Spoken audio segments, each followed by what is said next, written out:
Nasa Baler kami ngayon. Baler, Aurora, Luzon. East side ng Pilipinas.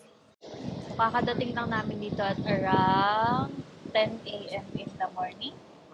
After mag-stroll sa beach kanina ng saglit. Lunch. We're having lunch dito sa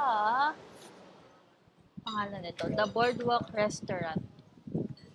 So, meron kaming in-order na calamari with pako. Tsaka, ano to? Sindak? Sidak. Sisig and dinakdakan na pinaghalo. Naantay na lang namin ng kanin.